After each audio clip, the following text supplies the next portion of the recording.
Greetings, lovelies. Welcome back to another episode of Technically a Conversation. Here, we're sharing an interesting topic with each other, and hopefully you'll find it interesting too. There is definitely some strong language in this one, at least in the top of this episode. I have a story to share, which will drop a bit of a bomb. So, listener, be advised. Nice. So I am Isela, one half of your host, and I am joined by the lovely Jose. How are you, Jose? I'm doing great. How are you? I'm not bad. Always good to hear. Yeah. Did you have a good week? Yeah. Busy, but good. Can't complain. Busy is always good. That's what I always used to say. So today, we're going to talk about some of the most engaged fathers on the planet. Fathers, dads, whatever you want to call them. And we're going to talk about who they are, what makes them such good dads.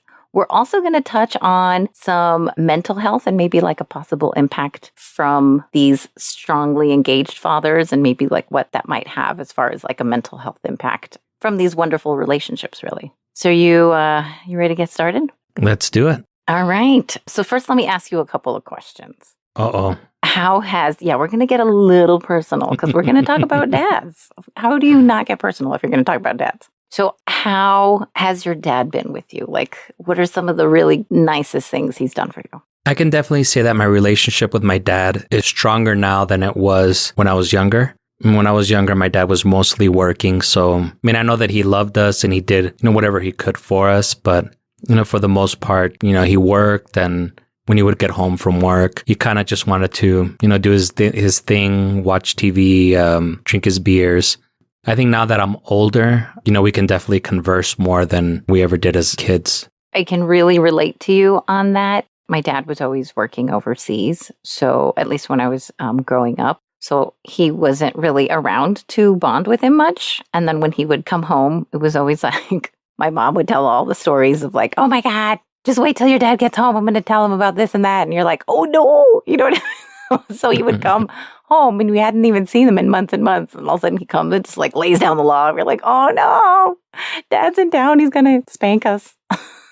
Yeah, it was very much like that in my household as well. When my dad would get home, he would get the list of all the dumb things that I did throughout the day. The dumb things. That's funny.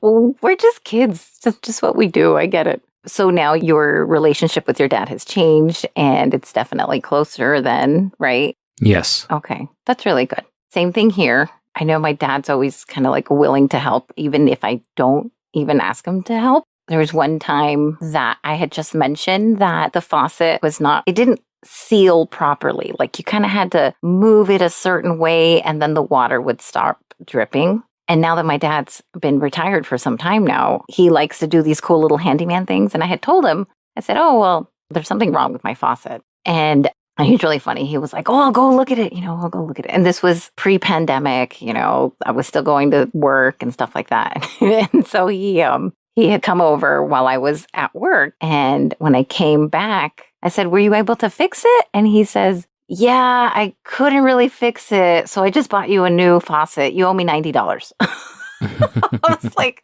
this wasn't really the help I was expecting, but okay. But my dad's always been like there for me. So I have to give it up. So do you guys also talk about your emotions? Like something's getting you down. Do you guys talk? Not at all. I think I've only seen my dad cry twice in my whole life. He's definitely the complete opposite of me. Like I cry practically after every movie that I watch. So, and that's after Dumb and Dumber. I'm just kidding. Yeah. I'm just kidding. I'm kidding.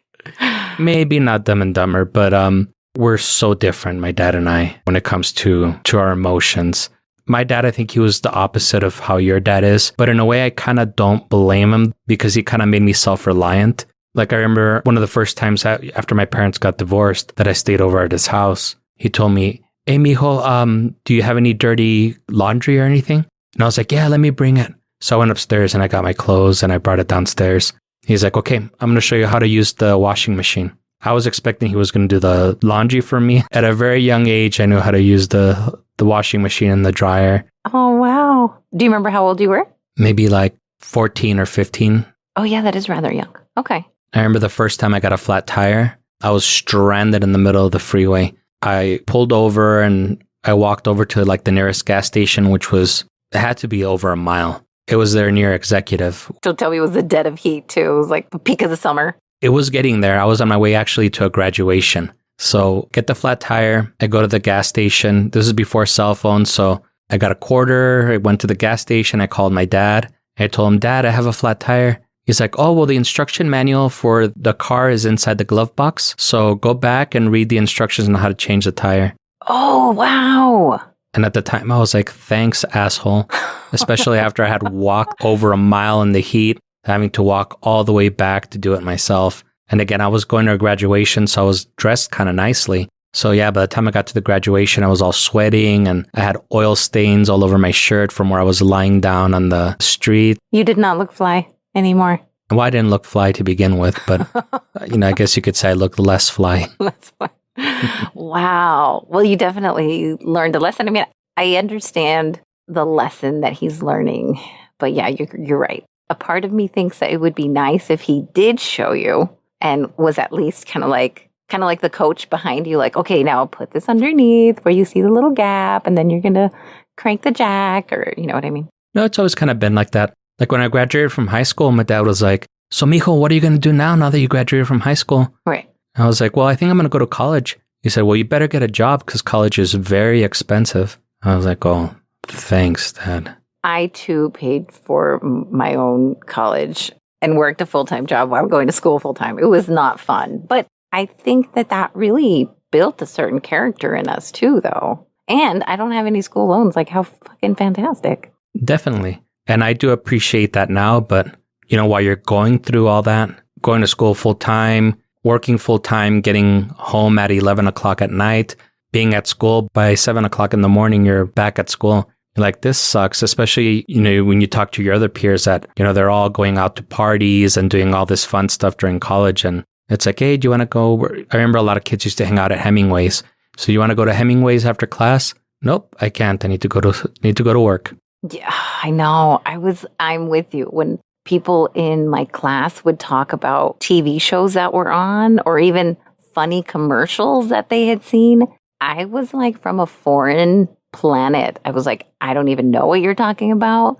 I don't have time to watch that square that looks like a TV or whatever, that rectangle. I was the same way.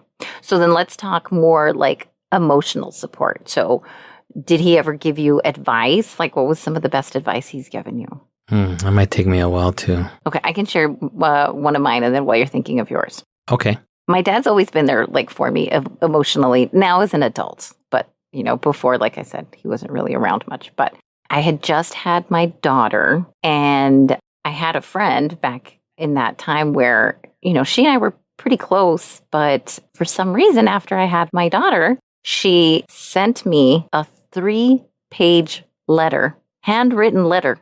Who does that, first of all? Okay, that's like, she really had something to get off her chest. So she wrote me a 3-page letter, very nicely saying our friendship had run its course, essentially, and how like it had changed ever since I had my daughter. I don't call her back when I see her missed call, that I only text her back. Hello, I just had a kid. Like, of course, my child is probably sleeping. I'm not going to have a conversation. And I'm naturally loud to begin with. You know what I mean? Like, no, baby need to sleep.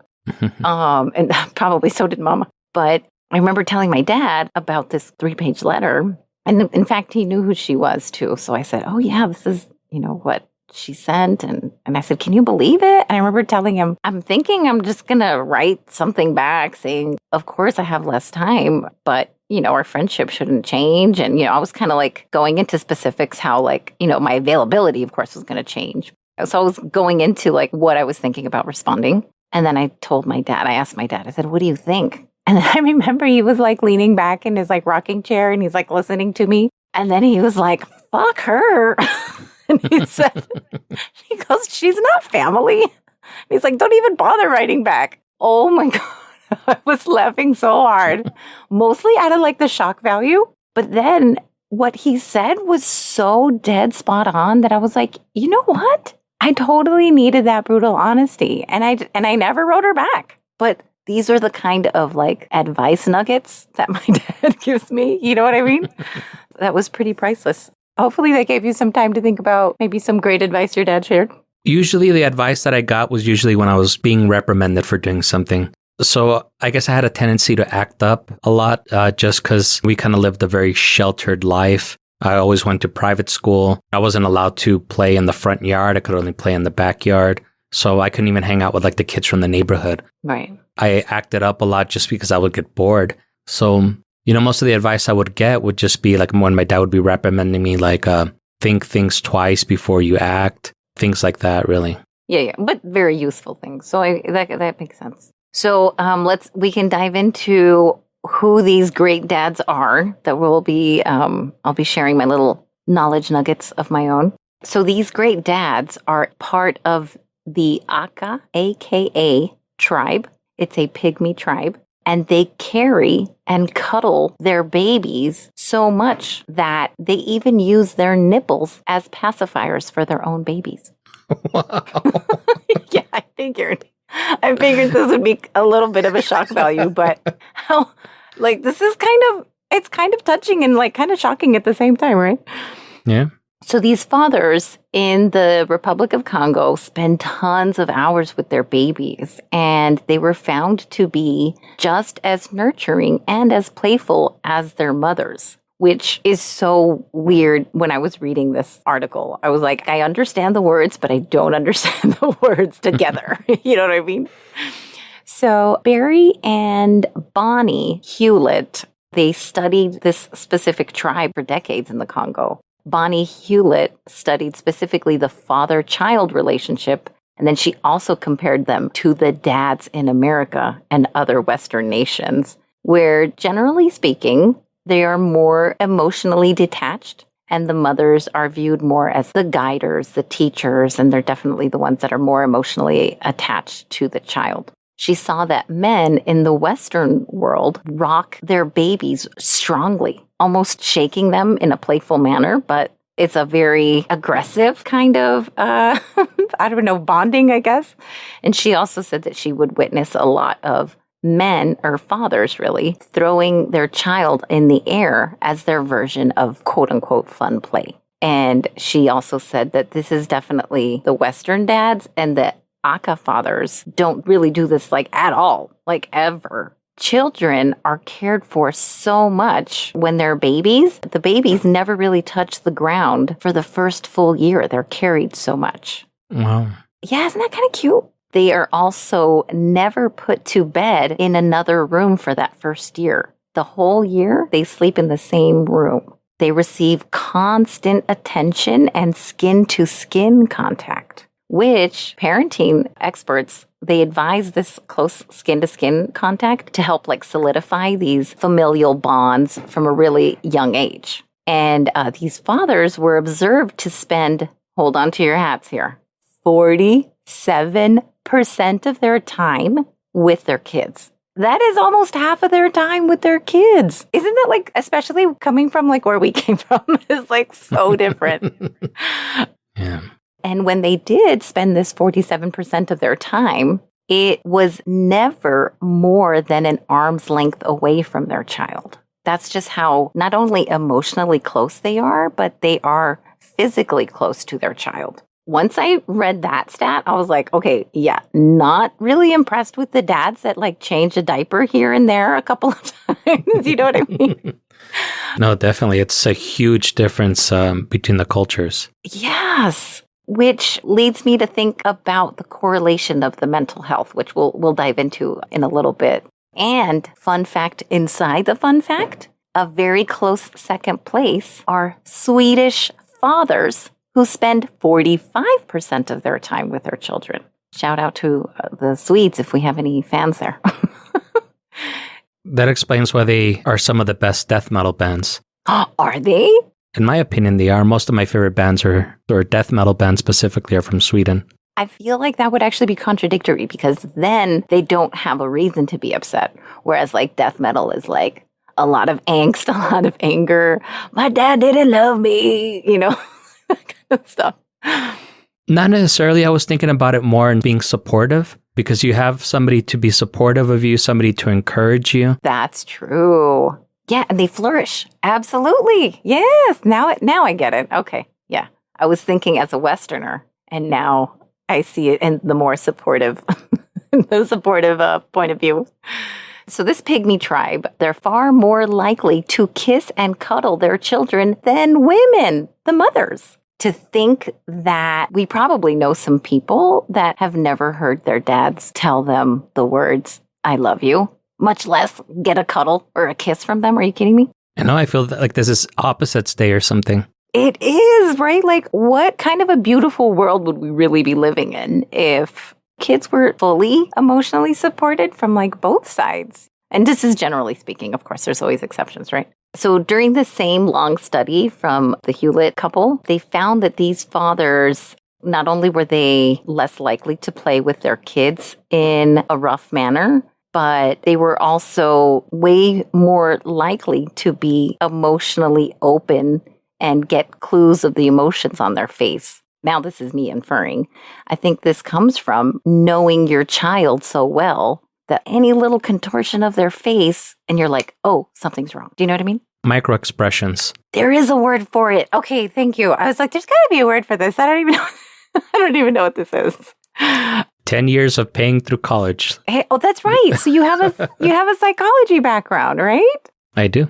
Don't use it often, but maybe this is another reason why you actually find this somewhat interesting. I don't have a psychology degree, but I always found it really interesting when my sister would tell me about her classes. Okay, so back to this. This tribe, they might actually have this all figured out because they really don't have any gender norms there. It's not like the men go do this, the women go do that. It was here are all the tasks we do as parents, and they divvy them up that way, which I think is pretty fantastic. Now, in this tribe, the men do hold a leader position, so that doesn't necessarily change. But I think the difference here is, as leaders, they're okay with doing things that would be like a motherly thing to do. All right, so I think this is a good time where we can take a break. And then when we return, we will dive into a couple more personal questions and get your take on that. Sounds good. It'll give me a chance to cry.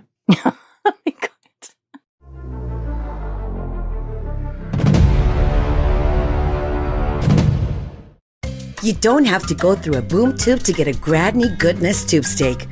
100% beef for 100% goodness. We have something to please even the snootiest of appetites.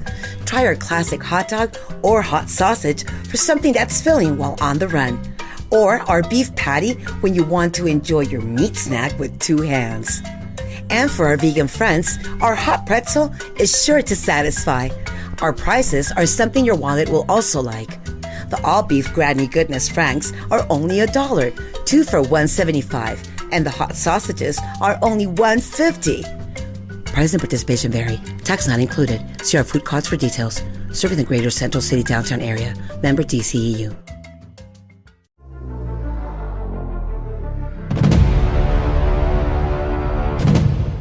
All right, welcome back. Did you have yourself a good cry? I did. I had 2 good cries. No, you did not.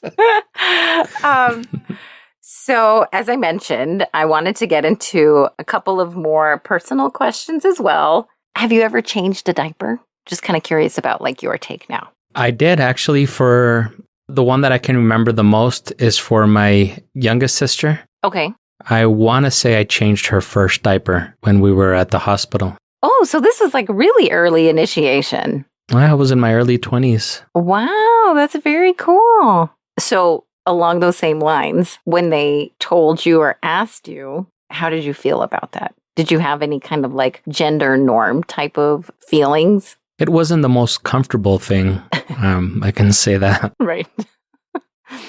I mean, I guess I would be okay with it. I know you and I share the same thing about scents. Smells are big. It would be more of a gross out thing. But I mean, I guess, since it was the first time that she had gone, it wasn't as bad as it could have been. So I think that's why it wasn't as traumatic as, maybe once they start eating solid foods and stuff. That is absolutely true. So let's put yourself in a hypothetical situation. Let's say you had a son. That's very hypothetical. You never know who might be out there. There's going to be a knock on your door. Hey, daddy. I'm just kidding. I'm kidding. So let's say you hypothetically had a son. Your son fell down and scraped his knee. Would you offer to like kiss his boo-boo and like do those types of things, do you think? Oh, yeah, I would. Oh, that's really sweet. I didn't know that. I guess I would want to do things different just based on my experience. I would want my child to have the childhood that I never had. And I think all parents kind of say that, but I think a lot of parents kind of get trapped and become their parents. So I would want to really break that cycle just because I wouldn't want them to be all messed up like I am. You're not messed up. So I want you to tell me if this is too personal of a question. Who are you closer with, your mom or your dad? Maybe my mom, but it has definitely changed. I think my mom now, just because I feel like she needs me more. My dad's like remarried and, he has a whole other family. So I feel like he needs me less. I mean, my mom, it's just her. So, during the height of the pandemic, she was really the only person I would go visit just because I know, she needed like supplies and, if I didn't visit her, she wouldn't be visited by anybody else. So I think that kind of made that bond even stronger. I mean, with my dad, he has a whole other family that he could depend on. So he didn't need me as much. Got it. That makes sense. I'm also a little bit, well, what's funny is I think it might have flip-flopped. I was closer to my mom, but I think, again, that had everything to do with my mom being the most engaged with us as kids. And, my dad is like really giving my mom a run for her money and as far as like that is concerned. But I ask you that mostly because, general textbook developmental psychology tells us that moms naturally form these bonds with their child from like the time they're in the womb to when they give birth. After they give birth, they usually put them on their chest for that skin-to-skin contact that I had mentioned earlier. And then breastfeeding, if the mother opts for breastfeeding, there's a lot of, obviously there's skin-to-skin contact there. And then there's that release of the oxytocin and, all these really amazing things that happen from a really, really early age. And it gets me thinking that since men don't get to do this from the beginning, I think that's why also the attachment could be less strong. What do you think? It's possible. I think especially in our culture, for example, with my dad, he was raised very machista. My grandfather, pretty much whatever he said went. And, nobody else really had an opportunity to share their opinion or to offer a different solution or anything contrasting. My dad kind of was the same way. I think he's softened up a little bit with age, but really, when he would tell us to do something, it got done. And if it didn't get done, then we would pay for it. It was an ass whooping. Yeah, it was. I mean, at least he gave me the choice to select the belt that that he was going to use on me. But yeah, most of the time I didn't have a choice. I don't know if it's so much the Mexican culture or Western culture, but I think that has a lot to do with it. I think men are kind of forced to have a certain front, or they're supposed to behave a certain way. And it goes against those heteronormative roles when they don't. So even if they do feel like they want to cuddle with their kids or something, they feel like maybe they shouldn't because it goes against whatever heteronormative roles that they grew up with. So do you think this also plays into why, since moms are so like emotionally connected to the child, this is why they always do the whole like, I'm going to tell your dad. And the dad is a little less connected, so it allows him to kind of carry out these consequences. Maybe. Yeah, I don't know either. My dad claimed that he never liked doing it. Claims. Yeah. But like 5-year-old Jose right. kind of remembers different. I mean, not that he was ever like smiling Smirking. and yeah. I'm doing the Dr. Clothing. I could tell he didn't really get joy from it, but honestly, if he didn't want to do it, he wouldn't have done it. That's kind of the way that I see that. I think that all that does is just raise another generation of people that are going to think the exact same way. And for a reason, that's kind of why I chose not to have any kids, just because I don't want to raise my kids the way that I was raised. Sometimes I don't really feel it anymore. I felt it more when I was younger. When a kid would annoy me or something, the instinct that I had was that I wanted to like slap them or hit them or something. And I recognized that early on that that's not a healthy feeling to have. So I was like, yeah, I'm not going to raise my kids the same way that I was raised. Honestly, I grew up fearing my dad. I was scared to death of him. I think we all, at least like Mexicans in general, I know I got plenty of Mexican friends that are pretty much in the same boat. And I agree. I also really feared my dad, like coming home. I was like, oh my God, he's coming. Like, that's it. Forget it. Yeah. And at the same time, it might be something that you mellow out with age on. Like I said, my dad, you see him now and he's like the sweetest man. Like you would never imagine that from him. And even in myself, when somebody's bothering me or whatever, getting on my nerves, it's easier for me to dismiss it now than it was when I was younger. Yeah, that's really interesting. I think we weren't taught to talk out our feelings through our dad for sure, because I know my dad never talked about his feelings, like ever. And he went to war, we hardly ever hear him talk about it. And I feel like this is such a life-changing, life-altering event where he could be giving us all kinds of amazing nuggets about this. You know what I mean? Did your dad ever talk about his feelings? No. No. The only thing that he ever told us about the Army was just when he got injured. But he never talks about like any of his experiences or the way that he felt. He gives us facts. That's so interesting. Having the knowledge of this particular tribe and all these wonderful fathers really made me want to see like what the real statistics looked like on mental health in the Congo. They don't have any statistics on that. But my mind immediately went to these old school type of ideas of like these rebels with tattoos that said, Mama didn't love me. And like, once Mama doesn't love you, well, forget it. Like, that's it. It's over. You know what I mean? Like, your life is screwed. Since there wasn't like really statistics on it, we're obviously not going to go too deep into it, but I did do some research as far as stats here in the US. So enter Megan Gilligan, rather. She's an assistant professor of human development and family studies at Iowa State. She's also an Iowa State researcher. She led a study that revealed the strife with one's parents, specifically the mother and siblings, remains associated with symptoms of depression. That's why I think, like, wouldn't this mean that kids in this tribe, they would be less likely to be depressed? They already got this whole, like, gender norms things figured out. They have probably depression figured out. You know what I mean? And this is a tribe who doesn't have, like, all these fancy textbooks that we do. The roles should be reversed is kind of the way I was thinking about it. But one of the more interesting points that her study was revealing was that mothers and daughters have the most significant relationship and possibly troubling relationship, meaning that if there was tension between the mom and adult children, it predicted depression for these daughters. It was going to be way more likely than with their sons. Oh, wow. Yeah, so I really do feel, because moms are usually the emotional bedrock, and if you don't have that, at least in the Western society, you almost are at a huge disadvantage mentally. Could it be also because of what's valued more with that tribe as opposed to what's valued more in Western society? In Western society, it's more of a capitalist society. You always hear the person that pulls themselves up by their bootstraps, that started from nothing and became a billionaire that goes up into space in a phallic-looking rocket.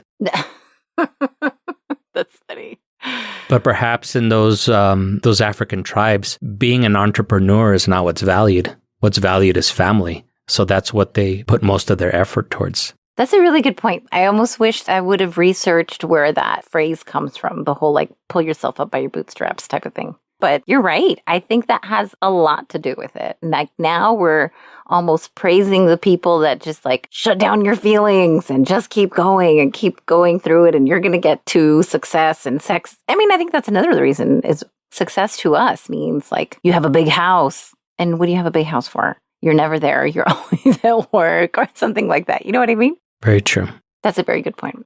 This really highlighted an important thing that we could be missing. And I say we, it's in like people here in the Western countries, only because even our own shock of like hearing these fathers and how amazing they are, them splitting up the roles and the duties of both like child rearing and then everything else that's involved in like a family. I don't know. I think like we could really take a clue from these people. Definitely. I agree 100%. This concludes my knowledge nugget sharing. I thought you were going to say your therapy session. Yeah. You may get up from the couch now. You owe me $250. I'm just kidding. What? I'm kidding. I'm kidding. But no, I think being there emotionally for their children, listening to them like vent, I really believe even in the power of like venting. I feel like that's really 50% of what like talk therapy is to begin with. Just getting it off your chest. And then you're like, okay, that's out there. Okay, now I can go live my life. You know what I mean? Yeah, I agree. I don't know. I haven't been to therapy, but I figured that's kind of what it's like. Neither have I. I feel like I need to sometimes. I think everybody needs to. I mean, how fantastic if everybody went to therapy and everybody got to vent. You wouldn't have to shoot anybody in the face now. Just kidding. It's so awful. It's so awful and dark. Anyway, so you've done it again, folks. You've hung in there for another 30, 40 minutes of your day. And hopefully you found this conversation just as fun. We hope that you enjoy us again next week for another episode. You can find us on Apple Podcasts, Google Podcasts, or anywhere these awesome podcasts are sold. Yeah. You can follow us on the Insta and the Twitter at greetingstac or email us at greetingstac@gmail.com. My favorite, we get to hear your voices, and you can leave us a voicemail at 915-317-6669 if you have a story to share with us. Thank you. Good night. Bye-bye.